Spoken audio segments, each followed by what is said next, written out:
공화당 트럼프 전 대통령이 재판에 넘겨진 데 이어 민주당 바이든 대통령의 아들도 탈세 등의 혐의로 기소됐습니다. 내년 대선을 앞두고 양당의 유력한 후보와 아들이 재판정을 오가야 하는 상황이 됐는데요. 오늘 지구촌 돋보기에서는 미국 대선 소식에 대해서 알아보겠습니다. 위스콘신 주립대 정치학과 박홍민 교수 연결돼 있습니다. 네, 교수님, 바이든 대통령의 아들 헌터가 기소가 됐잖아요. 바이든 대통령 속이 좀 쓰릴지는 몰라도 겉으로는 별일 아니라는 식으로 대응하는 것 같습니다. 예, 지난 2017년과 18년에 탈세와 총기 불법 소유 혐의로 기소된 것을 말하고 있는데요. 헌터 바이든이 유죄임을 모두 인정했고, 검찰은 보호관찰과 재활치료를 받는 조건으로 사건을 종결하고 정식 재판에 회부하지는 않았습니다. 이제 기소유예라고 하는 제도와 유사하긴 하지만 한국에는 없는 제도인데요. 솜방망이 처벌이라는 평가가 많습니다. 이것은 바이든 대통령 입장에서는 최선의 결과는 아니더라도 최악은 면한 셈이라고 볼 수 있어요. 왜냐하면 더 이상 재판 등의 이유로 언론에서 이 문제를 다루지는 않을 듯하기 때문입니다. 이 헌터죠.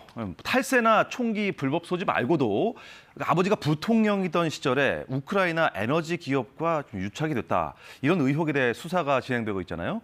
이 수사의 결과에 따라서 바이든 대통령한테도 영향이 있겠죠.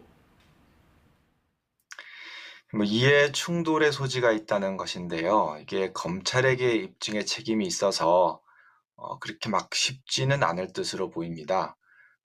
그렇지만 만약에 기소가 된다면 바이든 대통령에게 좋은 영향을 미치지는 않겠죠. 그렇지만 그런 영향이 그렇게 크지 않고 미미할 것으로 보입니다. 자, 이제 트럼프 대통령 얘기를 좀 해보겠습니다. 트럼프 전 대통령은 본인이 기소가 돼 있잖아요. 성추문 입막음 관련 재판은 내년 3월로 정해졌는데 이게 굉장히 오래 걸리는 것 같습니다.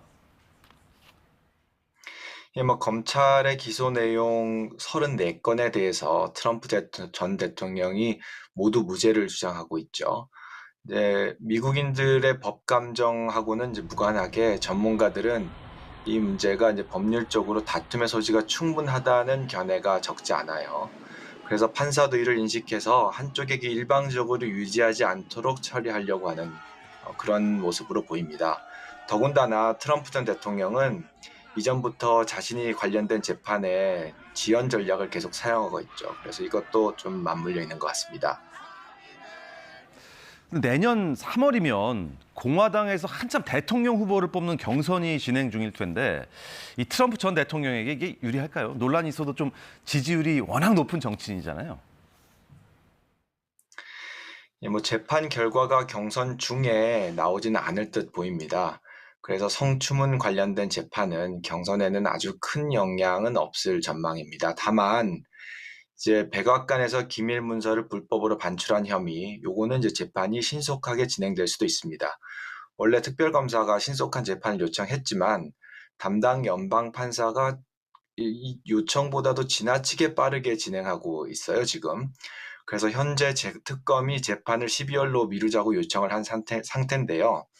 워싱턴 정가의 여러 소식통에 따르면 담당 연방 판사가 이제 트럼프가 지명한 그런 인연이 있단 말이에요. 그래서 연방 판사가 트럼프에게 무죄 판결을 빨리 줘서 면죄부를 준 가능성도 있다. 이렇게 보고 있습니다. 그래서 일정 조정 문제라든지 특히 이제 배심원 선정하는 데 있어서 트럼프에게 유리한 그런 공화당 지지 성향이 큰 지역에 있는 사는 배심원을 선정한다든지 이러한 것들이 있어서 요거는 좀 지켜봐야 될 것 같습니다. 그렇지만 전체적으로 봤을 때는 트럼프의 기소와 재판은 공화당 경선에는 아주 큰 영향은 없을 듯한데요. 왜냐하면 공화당 지지자들의 6, 70% 정도가 이 문제를 정치 보복으로 인식하고 있기 때문이죠. 여기서 이제 우리가 좀 주지할 만한 사항이 있는데요. 미국 정치의 가장 중요한 특징 중에 하나는 이제 감정적인 양극화라고 할 수 있는데 이 문제는 한국에서도 관찰이 가능하긴 하지만 이제 자신의 정파적인 이익에 부합하는 정보만을 선택적으로 습득하고 상대 정파를 비도덕적으로 간주해서 타협하고 공존의 대상으로 보지 않는 그런 특징이 있죠. 그래서 바이든 대통령하고 트럼프 전 대통령이 모두 어떤 기소 또는 어떤 판결이 있더라도 당내 경선에는 오히려 영향이 적고 결집 효과만 있을 수도 있습니다. 미국은 어떻습니까? 재판에서 유죄를 받아도 대통령 출마하고 당선되는 것도 가능한가요? 예, 미국 헌법에 따르면 재판의 유죄 여부는 대통령 출마 또는 당선과는 전혀 상관이 없습니다. 그래서 연방 대법원이 특별히 판례를 새롭게 만들지 않는 한 현재로서는 가능합니다. 만약에 트럼프 전 대통령이 내년에 당선이 된다면 이 여러 혐의에 대한 재판은 이제 어떻게 되는 건가요? 이제 재판들 중에서 연방 법원에서 다뤄지는 재판하고 주 법원에서 다뤄지는 재판을 좀 구분해서 봐야 되는데요. 이제 기밀 문서 불법 반출 사례와 같은 것은 연방법에서 다루고 있는 거라서 연방 법원에서 다루고 있는데요. 요거는 이제 두 가지 옵션이 있습니다. 대통령이 당선되고 나서 대통령이 자기 자신을 사면하는 그런 옵션이 있고요. 이거는 이제 기소가 되든 안 되든 기소 전이든 후든 상관없이 다 사면이 가능합니다. 또 다른 옵션은 대통령이 법무부 장관, 미국 같은 경우는 법무부 장관이 검찰총장도 겸임하고 있는데요.